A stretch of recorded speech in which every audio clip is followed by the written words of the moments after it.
Good afternoon, good morning, wherever it is you're in the world. Thank you so much for joining the NESG Academy monthly webinar. This promises to be interesting. We are just trying to wait for a few more minutes to have more people join the session, and then we'll start.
Good afternoon, everyone. Good afternoon again. Thank you for joining the monthly webinar.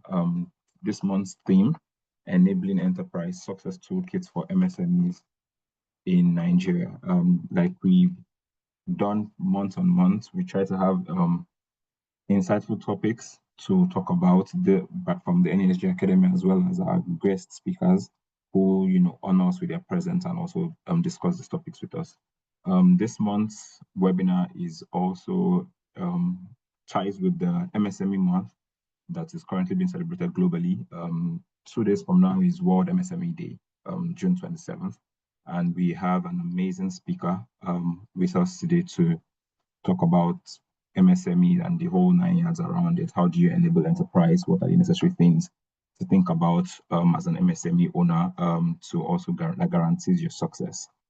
We have a few people in the room, so I will just go ahead to introduce our guest speaker, read our profile, and then we can get the conversation rolling so we don't take too much of your time.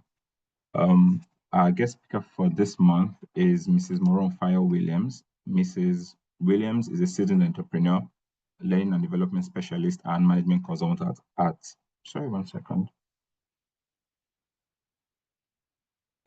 Simple Exponential Consult Limited. She holds a master's degree in pharmacy and boasts over 30 years of executive experience in business management, training, and consultancy. She is a fellow of both the Institute of Safety Professionals of Nigeria and the International Management Consultants Board. She is a certified SYB Master Trainer by the International Labour Organization and a GEMS 3 trained women empowerment facilitator. Mrs. Fire has created several capacity building programs, including the Harmony Clinic, Loan Access Framework, and was recently appointed thematic lead for capacity building at the NESG MSME Community of Practice. She has facilitated trainings through organizations such as AfriLabs, AFD, World Bank, and ISN. She is a seasoned coach and mentor for several African youth innovation programs, as well as having mentees that run some of the MSMEs in the country and the continent. She has received multiple grants from prominent organizations, including UKAID, DIPIN, LSETF, USADF, and secured the DAFIM grants to train over 2,300 women and youth in 2024. In 2024, she also won the Faith Foundation's Volunteer of the Year Award. She has served on several high-level panels and groups, including the Federal Lagos Law Week last year, the Ministerial Focal Group for the Nigerian Innovation Youth Investment Fund last year, in 2020, and a regional expert on NDC financing with GIZ and Green Tech Capital. Our roles in policy influence, public-private partnerships, and capacity building demonstrate our strong commitment to inclusive growth and gender empowerment. I guess that we can all agree that we have one of the best to ever do this. Thank you so much, Mrs. Williams, for taking our time to join us today and to discuss the conversation around MSME. Thank you very much for that kind introduction, Idris. I really wish I could just take it to the bank and collect $1 million. I'm sure it is bankable, but it is definitely. Thank you very much once again. It's great to be here. I'm looking forward to this discussion and interacting with participants in this beautiful webinar. Yes, ma'am. Thank you, ma'am. I guess we can just dive right in. So first questions from me, ma'am. So the conversation, for all the attendees on the call, the pattern for this conversation would ask Mrs. Fire questions. We'll take our response. So if you have any question, please, you could drop your questions in the chat room. My colleagues and I will go through the questions as well as ask Mrs. Fire. So I guess the question one, just so we get the conversation rolling, you have decades of experience in business management. Thank you. The MSME conversation. I would say that beyond the typical things that we hear or we assume, in your opinion, what would you say would be one of the biggest challenge, or what are the biggest challenges you think MSMEs face in Nigeria particularly, as well as maybe within the African continent? Okay, thank you very much, Idris. I would just once again like to acknowledge NESG for inviting me, for being a part of the capacity building and business support group.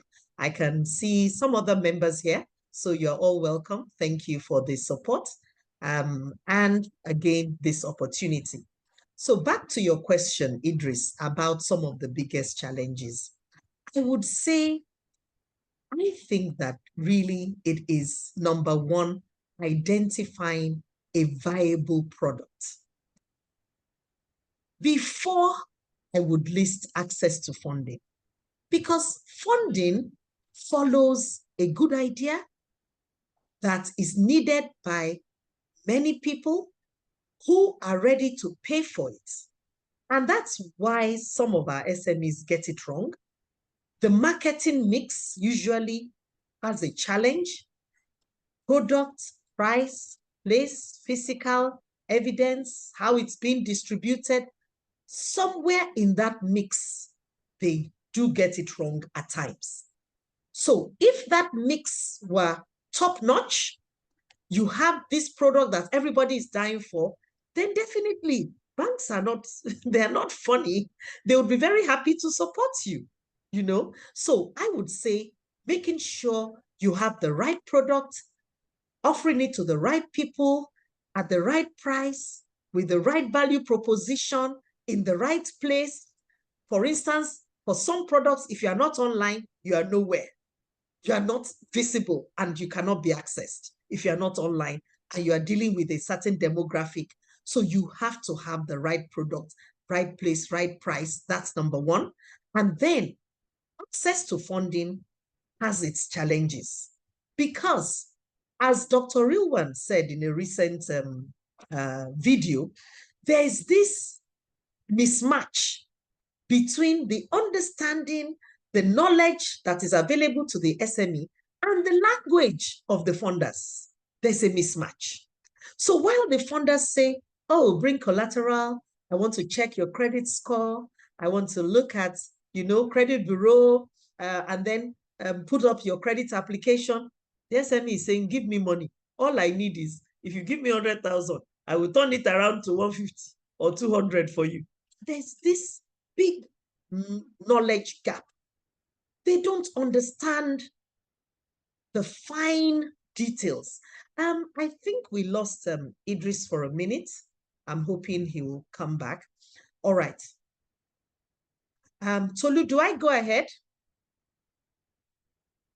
Okay, I think Idris is back. Idris, happy to have you back. So we've spoken about number one, having that right product that people want and are ready to pay for. Number two, being able to prepare your papers for investment readiness, money in the bank or money in development institutions. They're other people's money, they're taxpayers' money, and they wouldn't give it to an SME who is not ready, who is not well structured. So the third thing is the business structure. The SMEs need to realize that keeping their records, making sure their staff have a letter of employment, paying payee, and so on and so forth. They're statutory, registering their business. CAC is telling us now, if your business is not registered, you are virtually illegal. So structure is also very important. So I'll go with those top three. Thank you. Thank you so much, Ma. I mean, I'm taking notes just so I become a better business owner as well in the future. Just segueing off, what you had mentioned, product, getting documents ready, right structure. I know that, you mentioned people, getting your people, the right type team, documents, getting the employment letter and the stuff, and the whole nine yards. Finding and, should I say, getting the right talent is often cited as also one of the challenges that MSME face in this country. How would you think that, or what do you suggest would be the biggest way to fix the talent problem that MSMEs face in getting the right type of talent on board? Well, there's the short term and there's the long term. The short term is what we often resort to, just going out there, sifting through sometimes hundreds of CVs till you get the right person you want. But in terms of long-term development, I am so happy to be a part of this NESG voice, if I can put it that way. We need to advocate for changes in the curriculum. We need to have entrepreneurship training right from secondary school so that the people in school understand what it takes to run a business, what it takes to write a business plan, what it takes to make, a product the right fit for the market. They have to understand some of those things. And as we go into university, like when I was in the university in this country, we were not really exposed to reading financial statements or properly setting up a business, what it requires. So we have those gaps in our curriculum that we need to bridge. But in the short term, dear SME, if you want good talent, the first thing to do is to write out the job description. And this you get from the tasks that need to be performed in the business, list the tasks and ask yourself, can somebody that is already in the business do these tasks? It's only if someone in the business is unable to do these tasks that you should be looking at recruiting someone else. Because some SMEs don't fully utilize the talent they already have.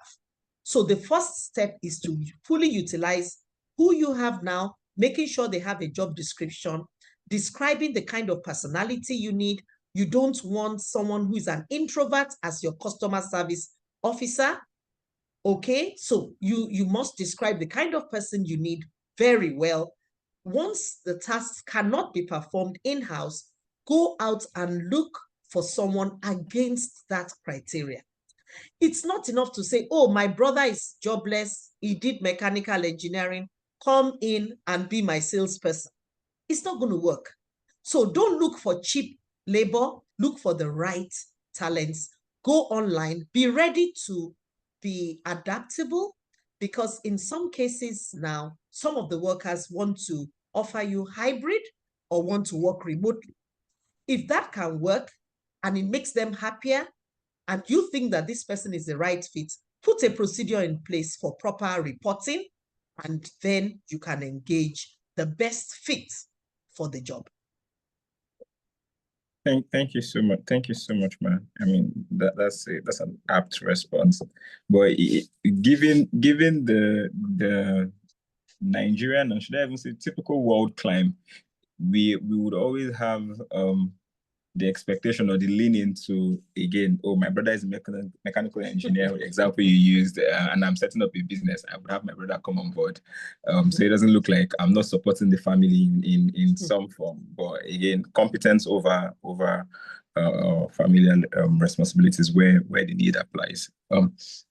Thank you for that. And well, whilst you were speaking earlier, when I'd asked you what the biggest challenge is, you had mentioned before we even talk about funding, we should think about the right products, getting into the right audience, the right mix. Now on the conversation of funding, I know that again it's frequent response. Oh, why do you think MSMEs are failing or are struggling, or lack of fund and inadequate funding? With your experience, Ma, I mean, getting grants, writing the whole process for getting funds for business, what do you think would be some of the underutilized funding opportunities available to Nigerian entrepreneurs in this moment, and how do you think that they can position themselves to attract these funds? Thank you. So I believe your question was about what are the funding sources, and secondly, yes, how can entrepreneurs position themselves to attract the funding? Yes. Great. So some of the funding opportunities available. Let me start from Lagos State. I would particularly recommend the Lagos State Employment Trust Fund. I am extremely happy that the trust fund was set up by an act of the House of Assembly. It has transcended one government to the other, if I can put it that way, one administration to the other, and it seems to be here to stay. And it's been providing succor to many SMEs. You have the micro SME loan, you have the SME loan, and you even have loans for hubs, because the Lagos State Employment Trust Fund has an arm called the Lagos Innovate, and they believe in promoting the entrepreneurial and innovation ecosystem, and they have provided funding up to 50 million. You wouldn't believe this is available. So Lagos State Employment Trust Fund has its portal. From time to time, the portal is open and you are required to answer a series of questions, which unfortunately you will not be able to do except you are properly structured. Some of the questions will include your revenue, probably for the last month or the last year. You will be asked for your registration, company registration. So SMEs, with regards to positioning yourself, a business that is not registered is illegal.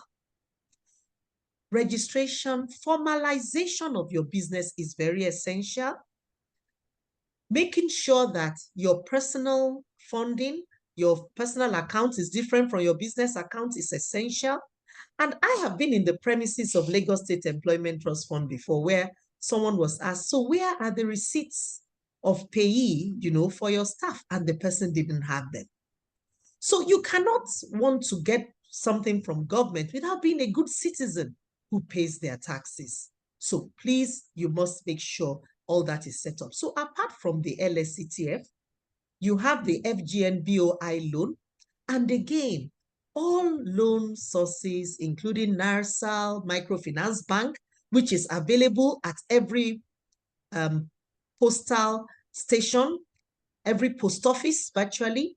They have this, symbiosis with the post office, and their offices tend to be located within the most prominent, post offices we have across the country. That is just awesome. You can go there and find out what the requirements are. You need to meet the requirements. You need to get the account open for certain months. For NISAL, you will be taken through the application process. Now, for federal government BOI loan, BOI has its consultants. BOI has its list of requirements. Dear entrepreneur, you need to dig your well before you are thirsty. Don't need that money like tomorrow and then you go to BOI today. It's not going to happen. We all need to plan ahead, okay?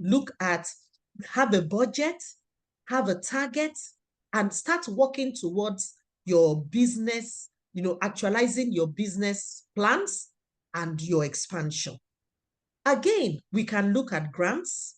There are grants available on certain websites like MSME Africa Online. So Idris, if you're able to drop that for me, fine. If not, I will drop it later.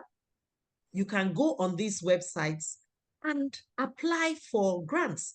All the grants have requirements as well. So let's get used to the issue of being able to fulfill the requirements in order to achieve the funding. The saying we were taught when we were young that, oh, money doesn't grow on trees. It's still the same today. It doesn't. It can't be plucked. It must be applied for in the proper way and with the proper requirements. And I tell you, the sky's the limit. We have a lot of pitching competitions like Mrs Morounfayo Williams Flourish Africa. I have been a judge, been privileged to be a judge in that competition. People were given up to 3 million to start or improve their businesses. So let's realize that the funding opportunities exist, but they have to be properly applied for with the right documentation, the right attitude, the right mindset. Some opportunities even ask you, what public good are you doing? So you need to look at the sustainable development goals. It's not enough for you to be in Nigeria and not help out of school children. You're not helping to reduce the poverty level. You are not reducing gender equality. Then what are you doing? Okay, you need to align with some of these global goals and show that you are ready, to give, and that would be one of the ways you could qualify for some of these monies available. Thank you. Thank you so much. Thank you so much, Ma. I just keep writing. I'm sure that I'm done with this myself, and Ekunda will most likely set up a business. But thank you, Ma. Just off what you had said, it's very, very, very important. It's one thing to say you have an idea or you have a product that you're looking to push, but without the right structure, without the right documentation, it's not a business in its right sense. Right documentation, right attitude, right mindset. And if I could even just summarize it again, business for a good cause.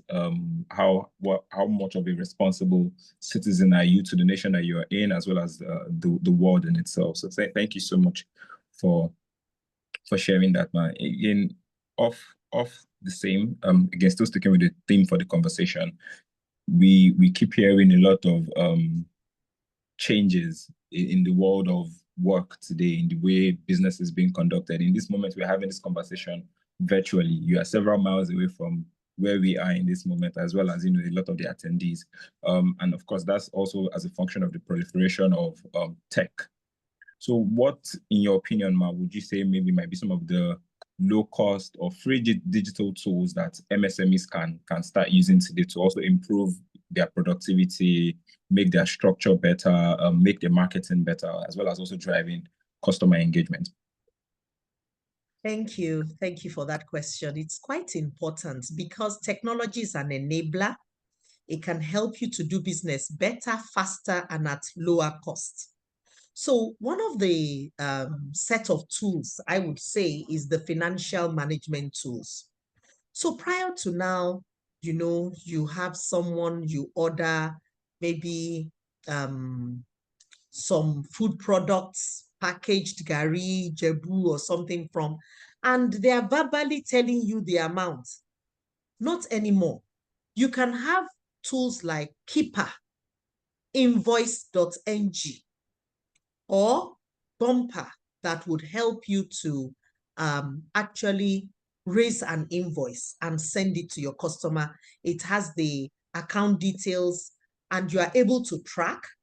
If you do supply on credit, who owes me, whose invoice has not been paid, who has paid their own invoice.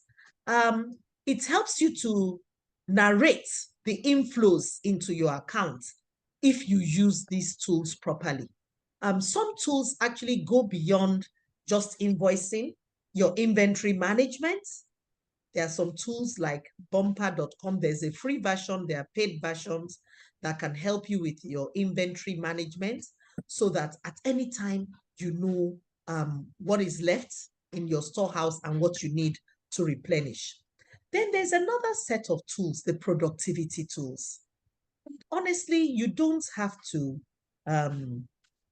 be someone who is illegally accessing productivity tools anymore. If you have a Gmail account, you have access to Google Sheets, which is like a spreadsheet. You can use it to track your sales, prepare your budget.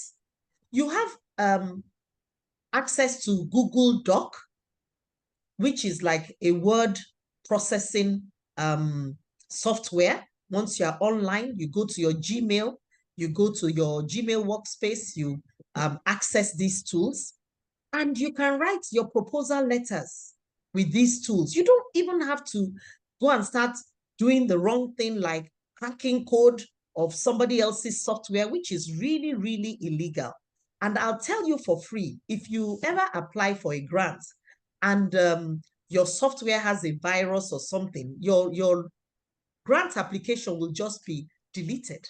It would be deleted, So it's better you use the free tools that you are allowed to use, sign up for a Gmail account and go for some of those productivity tools.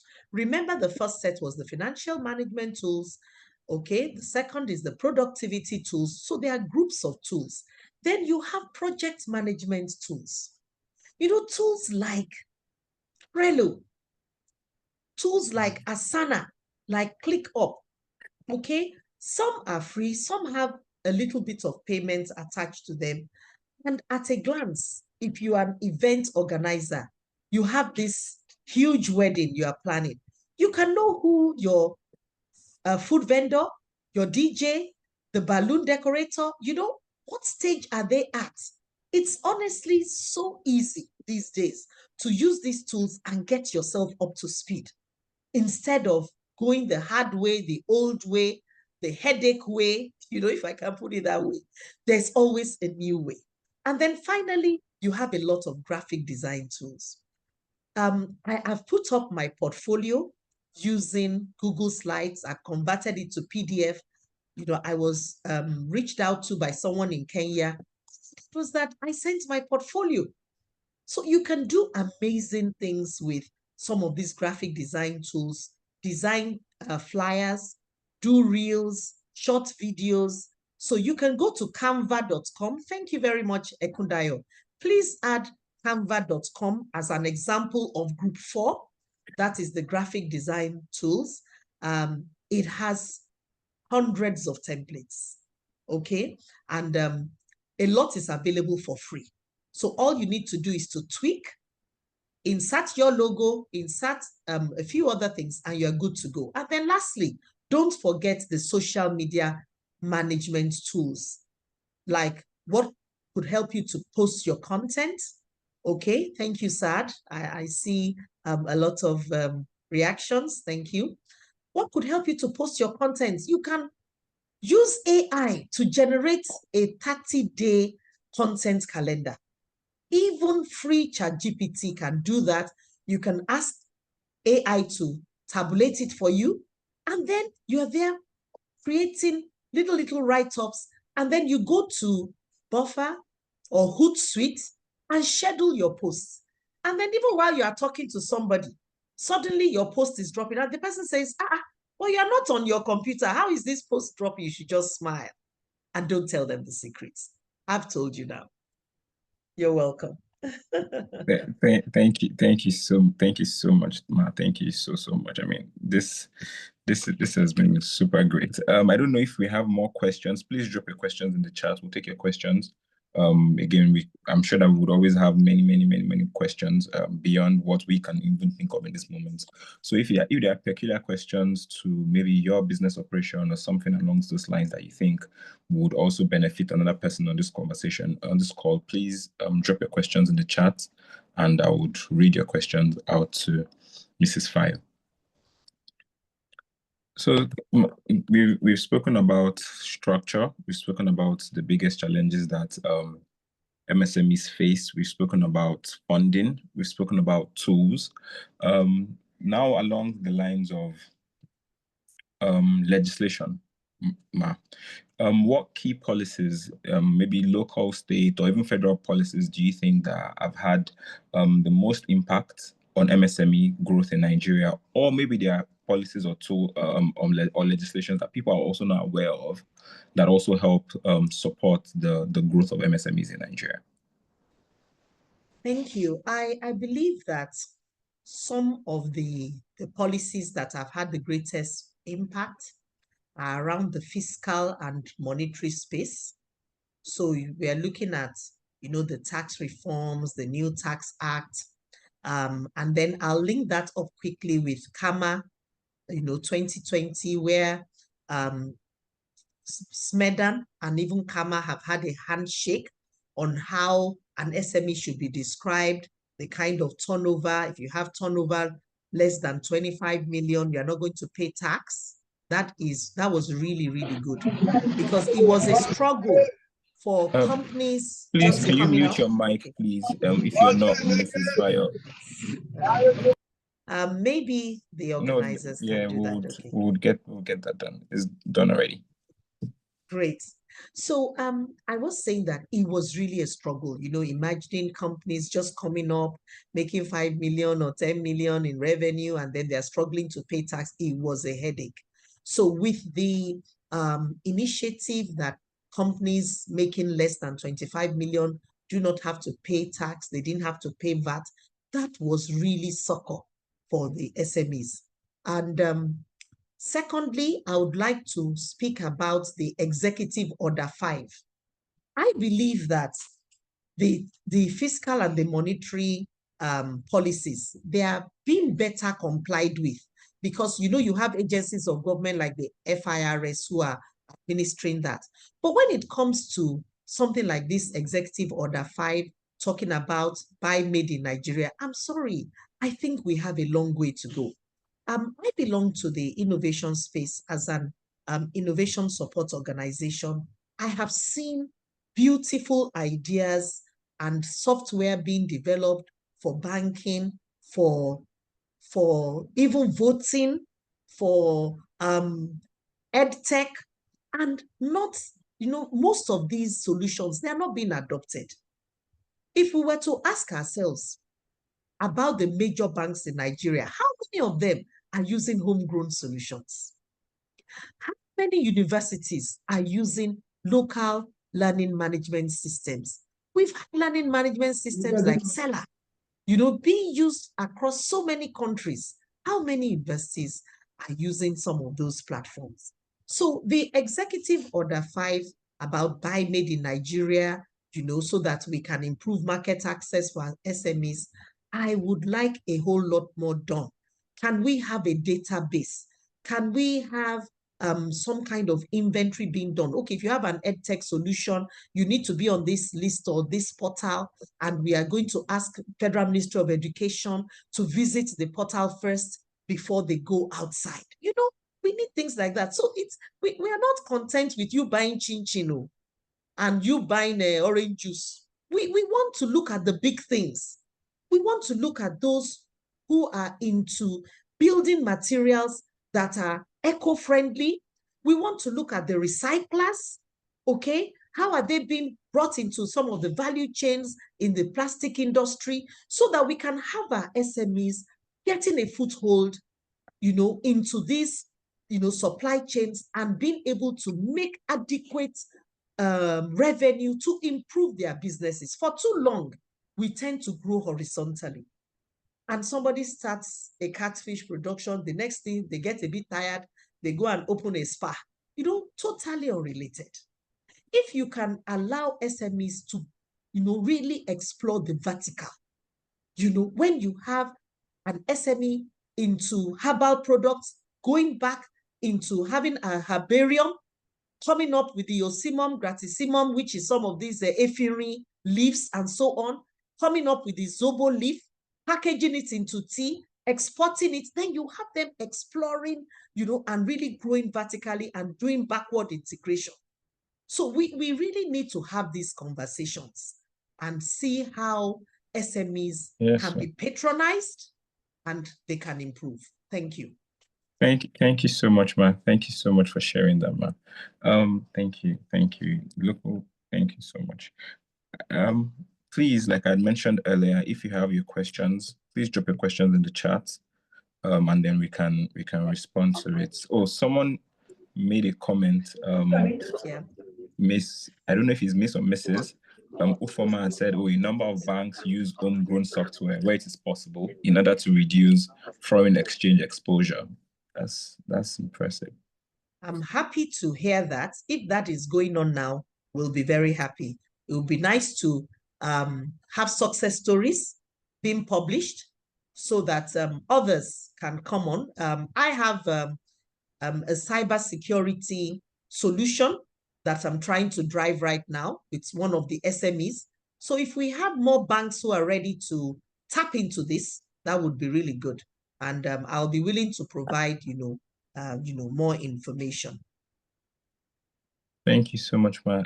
There is a comment here. Oh, okay. This person was just referencing where he works.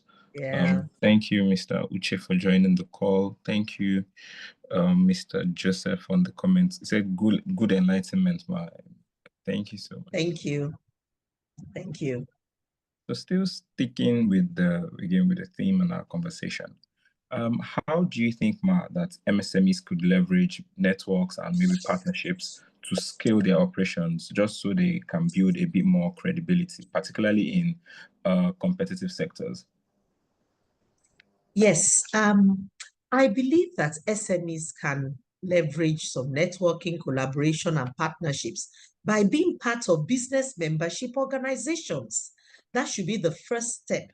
So if you are an SME, are you a member of the notable, groups like the Nigerian Association of Small Scale Industrialists? Are you a member of women entrepreneurial groups like, I believe NESG, you had said earlier, we cannot be found to be mentioning the names of some of these groups, but please, every SME should go and find out the groups that speak to their industry, that speak to their interests. And I'll tell you a big reason why. If I'm an SME, the government wants to give out 10 billion, 100 billion in loans. They won't come and look for Chukwuemeka or look for Fire. They are going to look for an association and say, get your members ready. We're going to roll out this particular funding opportunity. And if they need to apply, collect the names and submit to us. So if SMEs don't belong to some of these associations, they don't get information and they don't have access. They are not able to tap into the opportunity. Another thing is the regulatory groups. Sometimes having certification, for instance, oil and gas, even the small players, there's the Nigerian Content Development and Management Board. Okay, they have programs, they have certifications, they have initiatives that you can be a part of. If you are in those groups, you find people who are like-minded. And honestly and truly, bidding for these jobs alone can be a very lonely work. But if you have a consortium, 2-3 people, it works. In the innovation space, we have umbrella organizations, like the Innovation Support Network, where yesterday or day before, I was called by a hub operator in Yobe State. I've never even been to Yobe State, but I put out a notice that, oh, there's this job I was thinking of applying for, and I needed a contact in Yobe State. Within 24 hours, I got a contact in Yobe State. So this tells you that you can do a whole lot more than what you're doing now. As a member of the organization I mentioned on the small scale industrialists, they have offices in 36 states of Nigeria. So I've done distribution of certain products by liaising with their office in Bauchi, their office in Enugu, their office in Sokoto. So you can extend your reach if you belong to the right networks. And if you can sit down and decide to be a good team player. Because in order to collaborate, make sure you have the same vision as this person, make sure you have similar values, and the roles and responsibilities must be clearly spelled out. If not, it will be a case of two fighting. I'm sorry, Idris, I'm going back to secondary school language. No, it's absolutely fine, ma. It's absolutely fine, ma. Thank you so much for sharing that. Just so we make this a bit more. Dr. Akimbo said two fighting. Yes, I know. Just so we make this a bit more interactive, if you want to speak rather than just type your question, you could just please raise your hand, and so we have at least an order around this, and we can have you on mute and then ask your questions. Or if you want to drop a question in the chat room, please feel free to do so. I'll just wait a few minutes to see if we have any reactions or hands raised, so we can take that.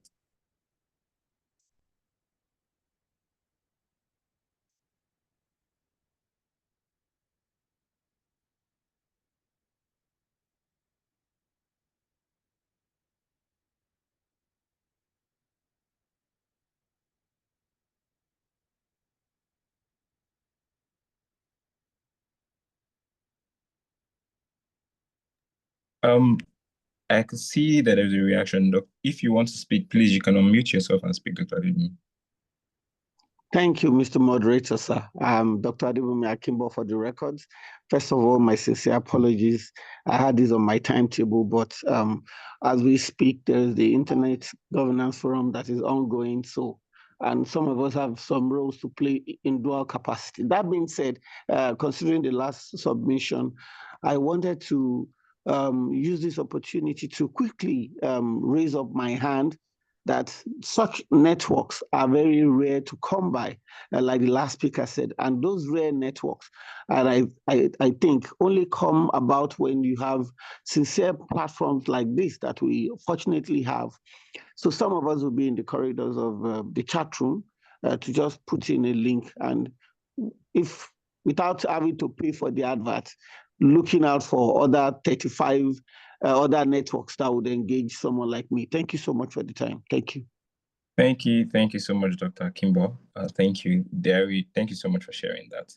Can I say something? Yes, ma'am. Please, by all means. All right. Thanks again, Dr. Akimbo.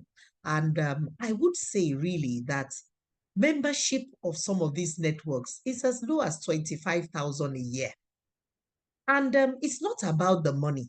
For instance, in exchange for the membership fee, because usually it takes something to run a good organization. So we must be prepared to invest in order to get the benefits from an organization. There are several programs that these organizations give to you, monthly meetings or bi-monthly. They invite agencies like NAFDAC, like the Lagos Inland Revenue Service, to come and break down these knowledge gaps that SMEs have. I can see Dr. Derrito's question about the knowledge gaps.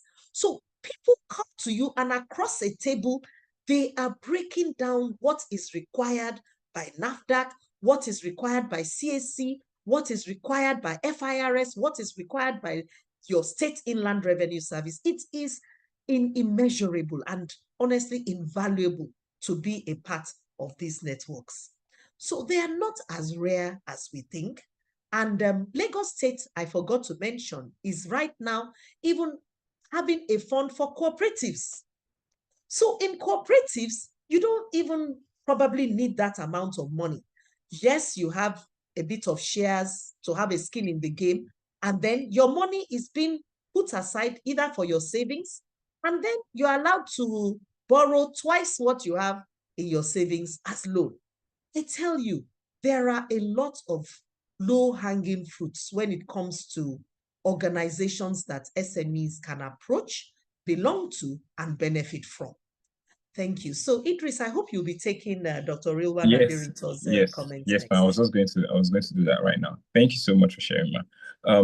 Dr. Aderito said, thanks for sharing these great insights and tips. Thank you, Doctor, for joining. We have recognized that most MSMEs lack the knowledge and understanding of some of the critical practices that make business grow. How do you think the knowledge gap could be addressed through enabling policies? Thank you very much, Dr. Aderito. Good to have you here. He's an esteemed member of the Capacity Building and Business Support Group. Sir, your question is really, really cogent. This knowledge gap is indeed huge. And I'll just give you a little anecdote. So I was at an event in one of the highbrow hotels. We had SMEs, we had startups and all that. And I said, oh, it's January. And you wouldn't believe what happened to me. I opened my Tax Pro Max, my portal on FIRS, and I downloaded my tax clearance. And then all around the room, it was crickets. And I was wondering, did these people hear me? Did they know that in years past, we used to write and grovel and plead to get tax clearance? But now I'm telling you that I downloaded the thing in the comfort of my bedroom and nobody's even excited. What I found out is many of them are not filing returns. They are least concerned. And yet the tax authorities are very unrelenting in sending you letters that would destabilize you, tell you that they are coming for inspection, they are coming for audits and things like that. So there's a big gap.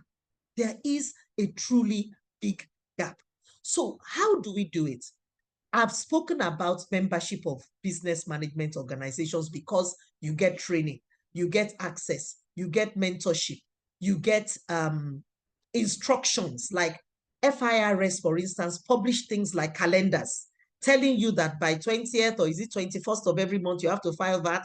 LIRS will tell you by, is it 5th or 10th of every month, you have to do this.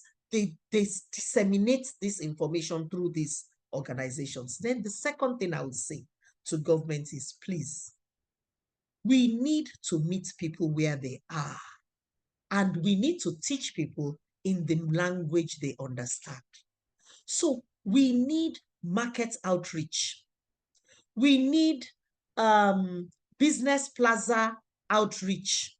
We need to talk to Market Women's Association. Can you give us one day in a month? We are coming to teach people customer service. Sorry to go vernacular, you know, in Lagos, for instance, they will say, oh, on Monday, Lagos will not take any rubbish. I don't want to put it in vernacular. So they use that kind of terminology to chase away customers.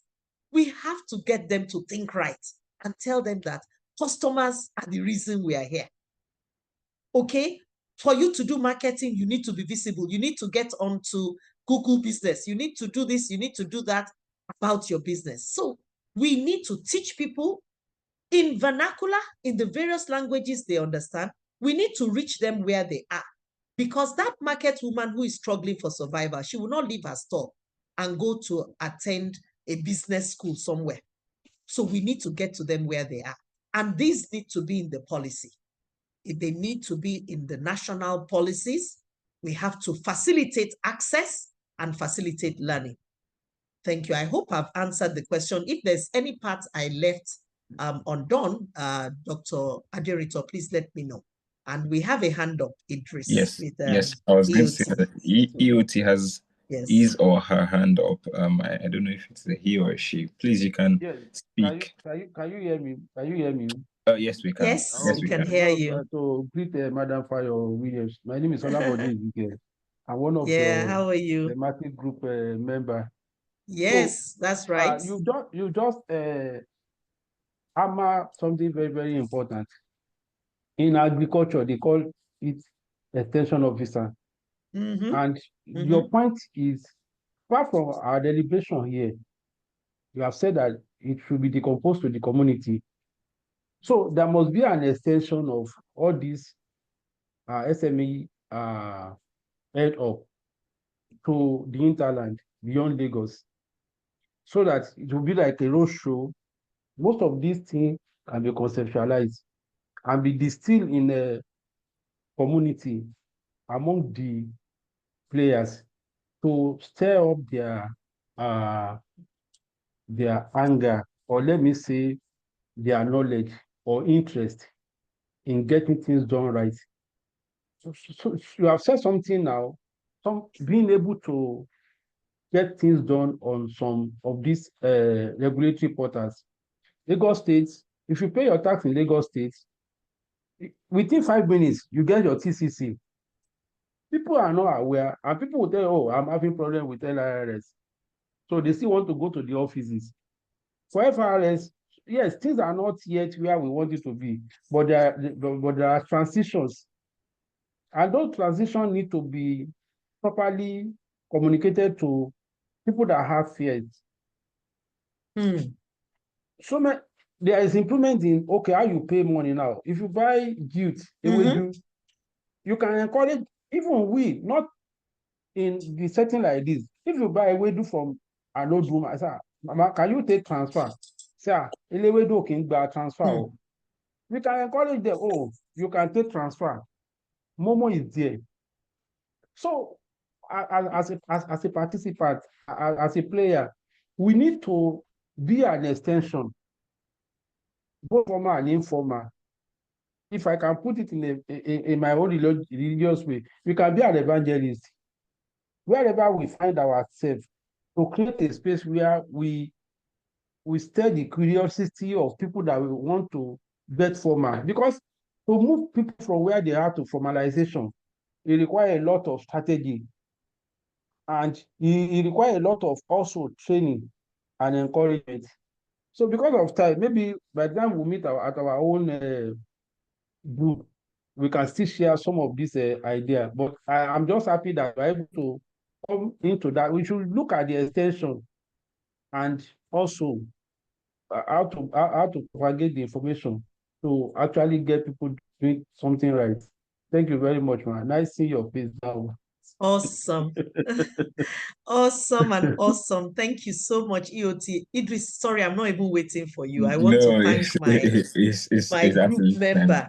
Yes, EOT is definitely, part of our group, and I'm so encouraged by his comments. I agree with you absolutely. Why don't we take ideas that have worked in other industries and deploy them in this SME sector? The agric extension workers have been known to help with soil health, help with fertilizer use, help with harvest procedures, post-harvest loss reduction, and so on and so forth. So why don't we have extension workers in MSME sector helping with record keeping, onboarding people on digital tools, helping them to access funding by getting investment readiness in place? Why not? Why not? So these are excellent ideas that we will explore further. Another idea that I think we can look at is, do we have a portal where all the knowledge that SMEs would need can be accessed. Let me give an example. There used to be a time, if anyone can relate with me, drop it in the chat room, where the Chartered Institute of Bankers, they had bank MDs coming to speak on radio in Pidgin English. Make una save. If you want save, no go to person when no get license, go to SEC, something certified fund managers. They were providing financial literacy. So if we can have these, audio clips in a podcast and the SMEs can subscribe to avoid overwhelming them, even if it's once a week. I receive this thing that I will just listen to, and then it gives me an assignment. We don't want situations like CBEX to rear its ugly head again, where people are walking away with trillions of naira of hard-earned money. So we need to educate our people in a way they can understand. If it has to be skits, we can do skits. If it has to be from influencer or from Marole or from so and so, we can see how we can get it done so that we teach people in the language they understand where they are. Thank you very much. Thank you so much, ma'am. I think to corroborate what you just said, Dr. Derito had just put the comments in. You just nailed it, ma. It's time we reach them where they are and speak the language they understand. Some sort of evangelism, like Mr. Iuti had said. So thank you so much. I don't know if we have more questions, more reactions or comments before we wrap up the session today.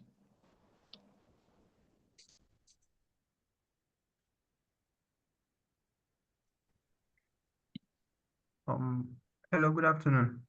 Good afternoon, sir. Okay, this sir, Kolade Abdulkader. I would first of all like to thank the NESG for organizing this program. It has really been very, very insightful. And Ma, just like you just stated, everything you say is, I don't know, but I've just been having these thoughts likewise on my head. Let's take, for instance, the farmers.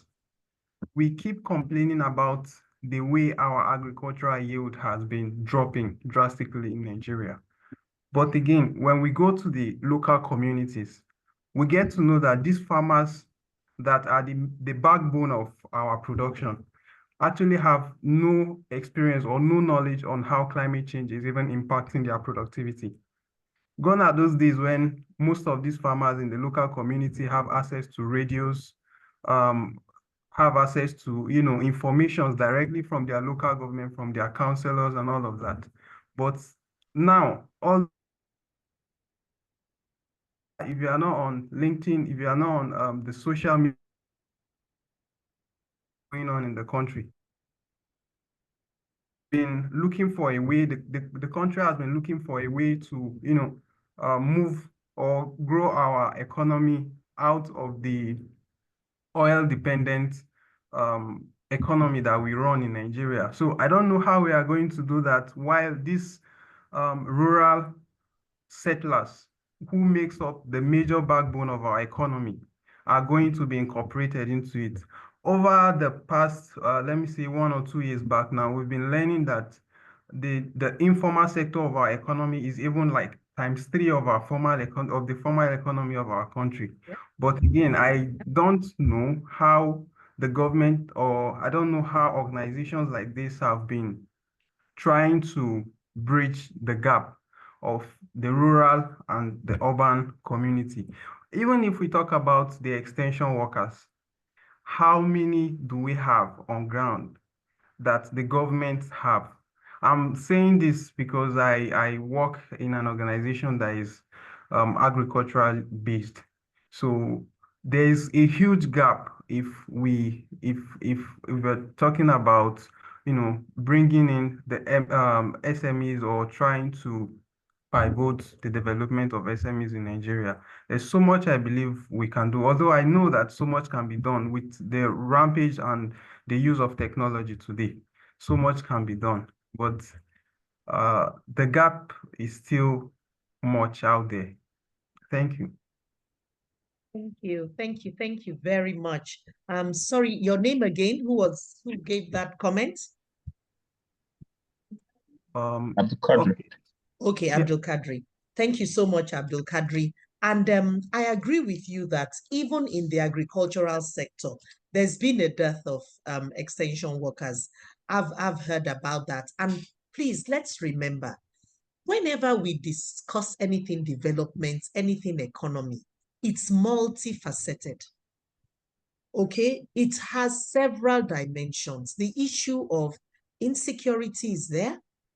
Okay, it's been a bit of a cog in the wheel, but I do believe that government is doing its best right now to overcome it. So if I'm a Greek extension worker and a place is highly polarized, or there's been a record of, insurgency or something, definitely I wouldn't like to go there. It's just a no-brainer. So that is one challenge that we have, which will impact on accessibility to this information. So we need to begin to use other means. Look at technology. There was a minister who was able to deliver distribution of fertilizer through non-featured phones by using an SMS, getting people to sign up, informing them where the fertilizer could be, and they went to collect. So we must be able to use some technology, some low-tech, what would I say, solutions, because this audience we are speaking to are not even high-tech. The farmers, many of them just want to use their Palasa phone. They don't even have smartphones. Again, Internet of Things can help. It can help with measurements of soil, temperature, and so on, because you spoke about climate change.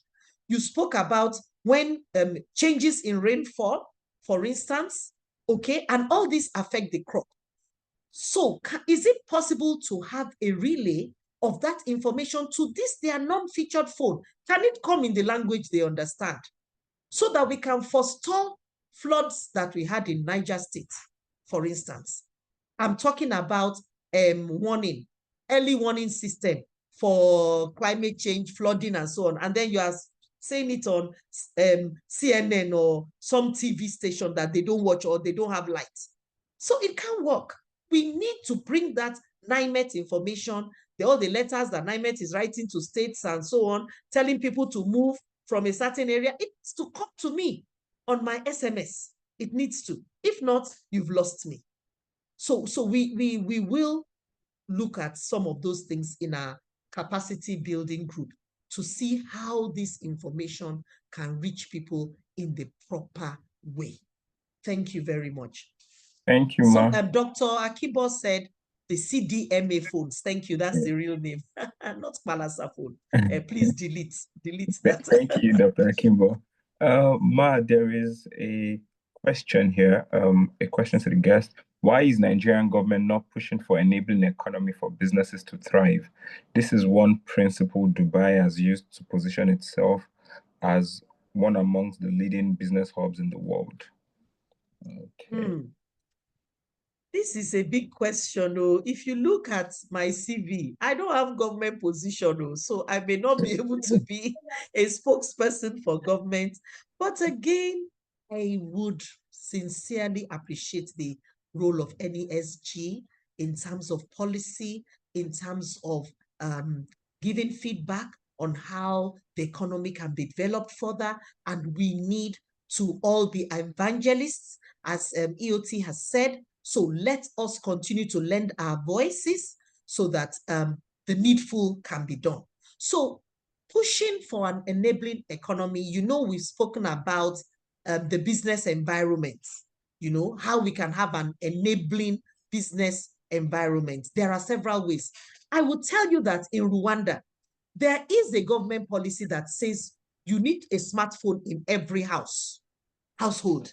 Can you imagine how that would change things? That means the child who registered for JAM can easily get his or her number. If that household wishes to pay for something or wish to pay their tax, they can use the smartphone. It revolutionizes everything if we have policies like that. Again, in the same Rwanda, you had something like a cow being owned by every household. Look at nutrition. You can milk the cow. The cow can, you can mate the cow and have young cows and then form your little herd and sell the cows, even though I know we have a lot more problem with cows right now. But these are very basic, simple policies. So Dubai, yes, I've visited and I've seen how they position themselves. Qatar, for instance, also has positioned itself. Look at the way it has earned money from investments, not even the oil and gas. Number one earner in Qatar now is interest from its investments. Amazing. Really, really amazing. So we all need to do our bit. We are all evangelists now. Please, Mr. Idris, write down the name of everybody who has been at this webinar. No problem, and give them the ambassadorial position of evangelist and let them start writing to government. The man in the Sun newspapers is there. He needs to, escalate this so that every ear will hear. We all need to contribute. And I see more hands are coming up. So let me take a step back and then, but while the questions are coming, I'll just post a link when we talk about access to finance. So those who want to get more investment readiness, there's a free resource that you can tap into from Fayo Williams. Okay. Thank you so much, ma. Thank you so much, ma. I don't know if this is Miss or Mrs., but Gloria has a hand up. I don't. You can unmute and speak, please. Yes, hi. Thank you so much, Mr. Idris. Thank you so much, Ma, for the session. I did want to just ask so most of these problems that we've highlighted and even the examples from other countries, you would find that many startups are, behind these solutions. So my question is, for some of the problems we're highlighting now, there are startups that are aiming to solve those specific problems, more like social enterprises, problems like the information fragmentation, even as simple as the SMS. So for a startup who is solving such a social problem, what's the next step? Because most times you also need collaboration with the government and organizations that can also partner with you for to make these things come to reality. So what's the next step for people that are already actively taking steps to solve these problems that we have highlighted here? Thank you very much, Glory. I'll just go ahead and give some of my 2 cents. Such startups should make sure they watch out for opportunities to present their ideas. Lagos has done extremely well. If you look at LASRIC, someone should please get the full name of the LASRIC. They have this innovation center and they've been doing hackathons. Okay, so there are also accelerators. There are programs like data. There's this under ARM, Deji Ali, he has this initiative where startups are being incubated. And another thing you can do is that you can attach yourself to a hub. We all know how well CC Hub in Yaba did. I also run a hub, Exponential Hub. You attach yourself to a hub so that they can take you through accelerator programs, get you the support needed, give you feedback on your ideas, make sure you have a good go-to-market strategy, a good product fit, and then the next thing is for you to start raising funding. Thank you very much. Femi Oladele has given us LASRIC, Lagos State Science Research and Innovation Council. They had yearly awards, yearly. And not only that, they were even able to catch them young. There was this Collabovate that I happened to be a judge in. We had young students coming up with traffic solutions. And you know how much time is wasted, the man hours wasted in traffic in Lagos State. So these are solutions that Lagos State needs, Nigeria needs, and the world needs. Please make sure you align with either an accelerator, an initiative, enter a competition to showcase your ideas, get the feedback, iterate and get this product out into the market. You can raise funding, you can run the business, you can even exit if you want, and then you can spend the rest of your days at Obudu Capital Ranch. I won't say outside Nigeria. You're not going anywhere. Okay.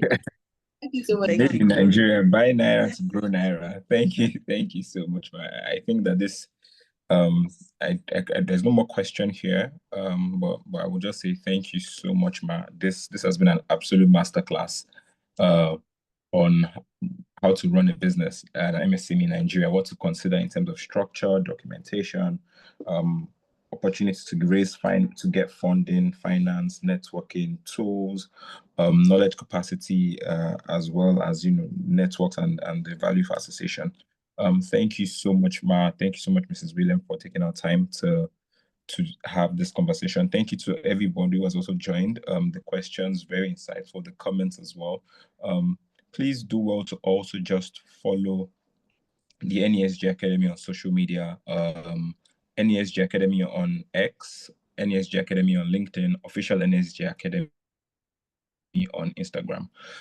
From time to time, we also always share bits and tips on how to also grow your business and certain knowledge bits as well that we would share from time to time. And this is also a monthly session.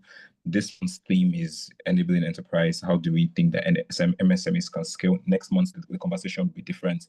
The month after, and the month after, and the month after. Thank you so much for everyone for your time. Thank you so much, Mrs. Williams, for the honor. We are absolutely grateful. 1 minute. Sorry, Idris. Do your guests normally drop their handles as well, or we just use the NESG handles? By all means, you could drop your handle. Okay. I just wanted to know, in case anybody has further questions or contributions, remember, we are all evangelists. So evangelists come together and create solutions. Hello, everybody. I want to hear from you.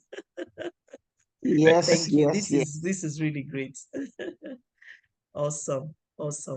Okay, yeah, Mrs. Williams just dropped her handle, Fire Williams, on Instagram, Facebook, and LinkedIn. So please, you can join, you could share, you could subscribe, whichever works best for you. This is a recorded session, so you could check our YouTube page. You find this video recording from time to time and bits of it on Instagram as well. So thank you so much for your time. We'll call it a day. Thank you so much. Thank you so much, everyone. No picture, Idris. Can we have people use their cameras and we take one picture?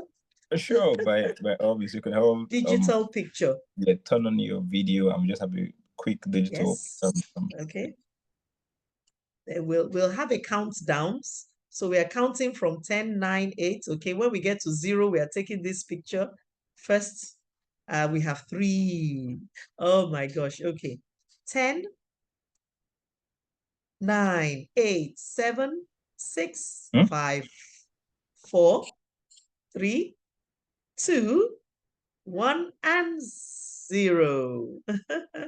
So we've taken the first one, and we have to go to the next slide. There are actually quite a number of people on this call.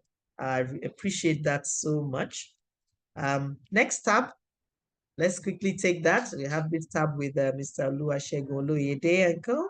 Are you guys switching on? Oh, people are not switching on their videos here. Turn on your videos. Oh, awesome. 10, 9, 8, 7, 6, 5, 4, 3, 2, 1, 0.